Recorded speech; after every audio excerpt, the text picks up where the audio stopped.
I'm not a coder, I'm also not a designer. It's remarkable. There is no way you could be a founder without having all these agents work for you 12 to 24 hours a day. It's not possible. And they put like one of those colors on the left side of the hover, which is like AI Slop Central. And I was like, no, how did that happen? Welcome to the first builder series at Made by Chip. My name is Chip. Our first episode is with Catherine. Catherine is not a coder and she's not a designer, but she's a solo founder that has designed, built, and shipped the entire product end to end anyway. Today, she's opening the actual Figma file, including the early versions that she calls embarrassing, and showing us how she makes design calls without a design background. Annsa.ai has been this journey. It's been this really interesting journey. But the reason why I started it is for the last 20 years, it didn't really matter what role I was in, whether I was doing strategy or like looking after experiences when you're in commercial and growth roles or building a product. Like the number one thing you do when you go to solve it is you look for customer feedback. And like it didn't matter what tools I used, like enterprise grade or hacky sort of stuff. Like I've just never really been happy with it. And I actually started as a researcher. So my number one thing is that you always do things to solve customer problems. And so Annsa was born. It's had a lot of iterations. It's had different names and different elements. But it really is about working out what your customers want and knowing what to build next. I'm not a coder, I'm also not a designer. I've looked after marketing design teams before, but it's certainly not my strength. And I started with this concept of bin bloom, of like pulling all your data together and blooming together. And someone had said to me, like, get onto Figma Make. And I was like, okay, so like you're in there and you're like hacking away at like, can you create a product that does da da da da da?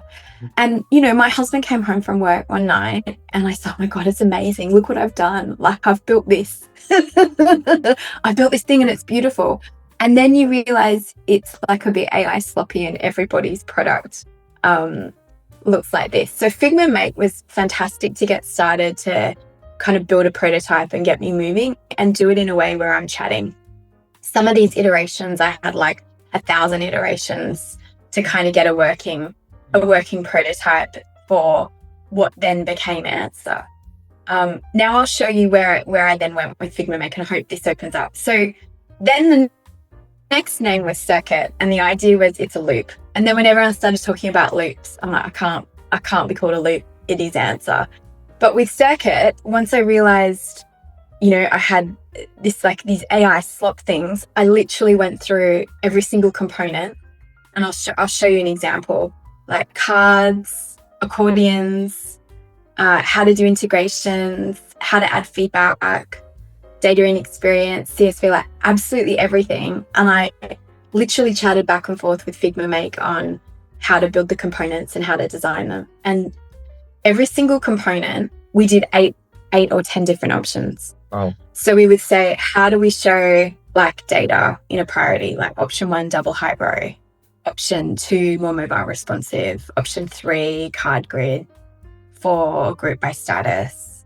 Kanban board style. And literally after the original designs, I built every single component and the experience bit by bit, because I realized that everything kind of looked the same everywhere, and there wasn't anything unique. Wow. So you have to, first of all, generate the components. So how many components are there in roughly, right, that you managed to review? Hundreds. Wow. Hundreds. I think, and the reason why I then went bit by bit was I'd extracted everything from Figma, popped it, was using Cursor at the time. So this is like pre-Claude taking off in November. Cursor and Claude at that point created 72 versions of buttons. So we like I had to go and say, no, this is the component. This is the way we'll do a checkbox. This is how we'll do a text area. And I have to say, Chip, like I know that it's funny, like it's not my strength, but when you have to do that sort of thing, like you really appreciate everyone who's done all those things before. Like it's quite it's quite a job. This is where we're at. So you saw the 8 different options for priorities. So here's Annsa. It pulls together all your unstructured customer data and it sorts it, groups it, ranks it, and it gets it into a priority. You've got all the things you need to make decisions for the roadmap, your specs, customers, surveys, and sharing back. And so now with the priorities, you've got number 1 at the moment for user growth is all mobile interface. It's confusing on tablets. You can see how many users are given feedback and how many accounts, what it is and that it's rising. And then you can click on it and you can go and see the specs. And the specs connect to GitHub, so it can see your code and it'll tell you what to build, why it matters. And then everything is transparent. So you've got full customer feedback. And this is just dummy data. So you can see who said what their account value is in terms of MRR, where it's come from, so that you can go ship it. So like everything has been picked. Now it's still not perfect, Chip, because I'm not a designer, but it's better than what it was. Yeah. How do you keep that consistent as it grows? The second I got my components fixed, or at least decided that there were only going to be X amount of buttons as an example, and what the PX was and how it worked, I immediately flipped to literally doing it with Claude and Codex and Grok. And I think once you've got that like foundation, which I think is what is probably the most important thing, then you can start iterating and building systems on top of it. But what I've done is I've jumped out of Figma. Still love it, but I've gone into paper, and I'm in paper. And what I do, and I'll show you, I can pull it up as well. What I do now is, because I've got all the base level of what Annsa is and the components that we're allowed to use, and then I get Codex on my marketing site. I get Codex to do the first iteration. Claude then critiques.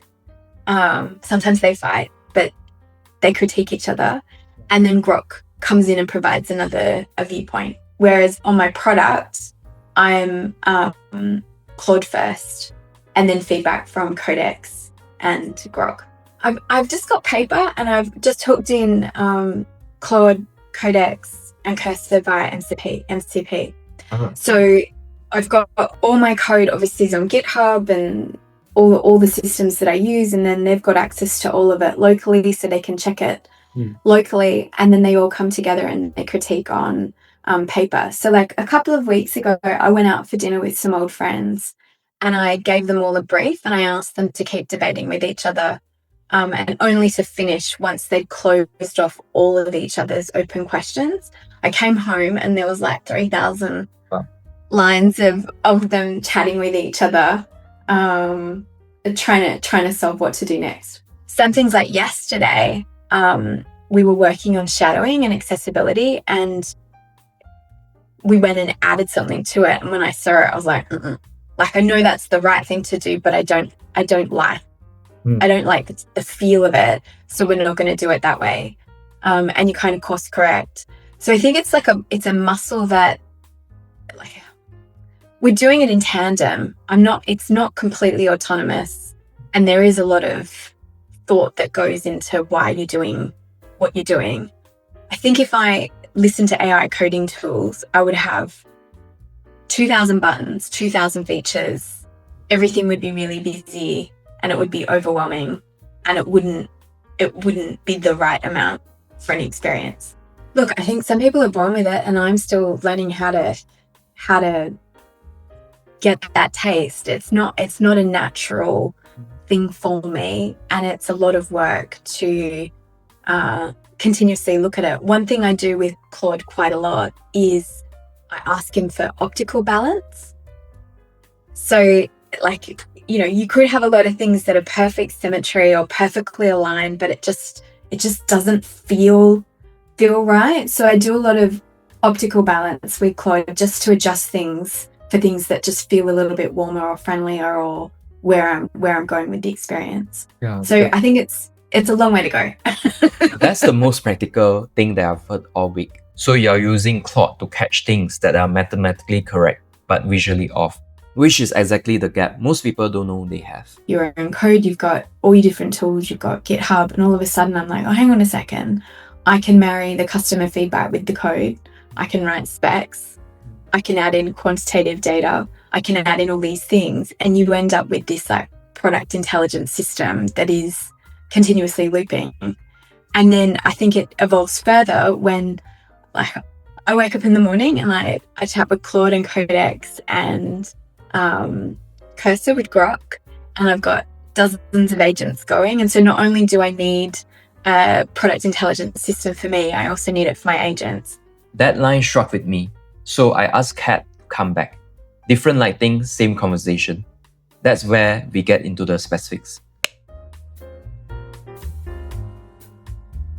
When I wake up, I'm really lucky. My husband gets me a coffee in the morning, and then I actually look at my mobile. And typically I've had Claude running overnight. I'll go for a walk, I do my regular morning stuff, and I will come back to my desktop, and I will have multiple terminals running on activities overnight.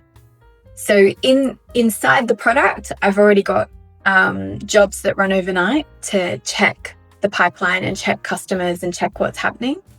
And then whilst I'm building, I have a lot of things that I set and forget overnight. I come back in the morning and I check the work and I give feedback. It's incredible because when I first started doing this, I was really nervous. I'm like, oh, can you leave it overnight? I was like, should I, because everyone was like, get a little mini Mac. Don't allow it on your core laptop. I'm like, I've got it on my core laptop. Yeah. So first I'm like, I'm going to unlock my computer. I'm going to let them go for it. And honestly, it's remarkable. There is no way you could be a founder without having all these agents work for you 12 to 24 hours a day. It's not possible. My favorite since November has been Claude. And I have an affection for Claude because I always think that I felt that I've got the right context in there. Claude understands my business. It understands my customers. It understands who I'm targeting. So I've created a lot of context to make Claude work well with me. And then more recently, if I've got different problems, I will pull in Codex. So I'll pull in Codex actually for some design or visuals. I'll pull in Grok for critiquing a lot of the work, and Cursor I use as a grunt horse for running a lot of my end-to-end tests and my evals. Like I always liked having 2 different models so that I could keep everyone honest, but 3 is great. I feel like I've got superpowers sitting with me to help me think through everything. So to recap, Claude for context, Codex for visuals, Grok to critique, and Cursor for end-to-end tests. So your agents need customer context, not just instructions. How do you give it to them? So like at the moment, like if I look on my other screen, I've got 1, 2, 3, 4, 5, 6, 7, 8, 9 terminals open.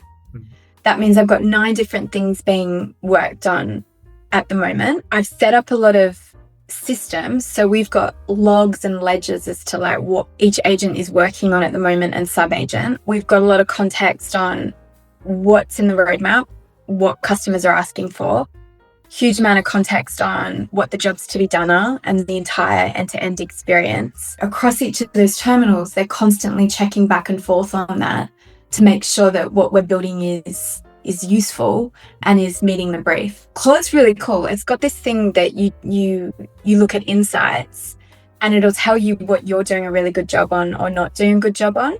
And it'll also give you some tips and tricks on what harnesses and what systems you can build to get your agents working more autonomously as well. So, if I then take it as my customers, if they also have all these terminals and they also have a roadmap and they're also building for customers, they need to make sure the agents are not building random stuff or both of them building it at the same time and it competing with each other or making mess, which I have done. It's just all those systems to build the right thing. When you're a solo founder, you get feedback in either your business is performing or not. And you get feedback from customers as to whether or not it's working or not. But you don't get coaching. You don't get coaching on you. And it's the closest thing I found to coaching where the insights are, you know what, Kat, you're doing a really good job on these 3 things, but these 3 things, you know, this was an issue last week, or this is a recurring issue with how you prompt or how you structure. So it's very cool. So I'm still thinking, I think I've got the systems way better than what I had 6 months ago. I still think I can get better at autonomously driving them. But I am constantly just nudging and course correcting. It's different with Codex because I have a different relationship with it. It's got access to everything, but I use it more ad hoc, albeit though it has gotten so much better. And I think the more you've got that regular relationship and context and memory with the AI, the more they're able to respond and get better and better. Whenever we do make a mistake, we go and fix all the context and the rules. So she's funny story. So Boris at Claude, who created it, and he came out at one point on X and said, you know, you really should be asking Claude for lessons. So I started a lessons.md, a markdown file. And then I'm not sure if it was also Claude or someone else came out and said that agents also get upset if they think that, you know, they're not winning all the time. So I then created a wins.markdown file. So for 2 months, whenever we shipped something, if there was a lesson, they would write down the lesson and the learning. And then there was a win, they'd write down the win, because what I found was that they were getting quite upset with all the too many lessons and not enough wins. So we called it Fresh Eyes because I wanted a pair of fresh eyes on all the screens and the product. So the way that we run it is all those skills are put together. We run it on, it's over 100 screenshots across like desktop, mobile, tablet. And then against all those principles, we rank as to whether or not it's robust, competent, professional, based on the scoring. And then Claude or sometimes Cursor or Codex will do as an LLM read the results and then give feedback on it. When an agent tells you something is rough, how do you know it's actually rough? Yeah, so I get summaries. I also get it in like a written document. So fresh eyes for the core group. So we do it across all groups. There's an overall index. There's everything there. I ran this earlier this morning. And you know, it still tells me like the verdict. Priorities is just competent. So priorities is where you rank and get all the feedback. My product rater is professional. That's where you get commercial guidance on how your business is going. My roadmap's still rough. So the Kanban board in the product is still a little bit rough. Share back, which is where you share back and do a customer loop, is competent. And then I've got this new feature which is called Wild, which is in the wild feedback, and it's rough because it's not live. And then what it does, because it was like at first when I ran it, it came up with like so many things. You're like, what do I do? So I asked for just like top 3 systemic problems. So at the moment where I'm at is like weight on fonts, great. Dark mode with weight compensation, and then a couple of other things on radius and nesting, and then things where it's working at the moment. like where I've gone with like removing a lot of transitions to just make it calmer, how we're going with shadows, and then timestamps. And then like it goes through what to do by everything, you know, where it's working, where the eye lands, visual anchors, density, balance, if the experts redrew this, what they would recommend. Like it is really, really detailed.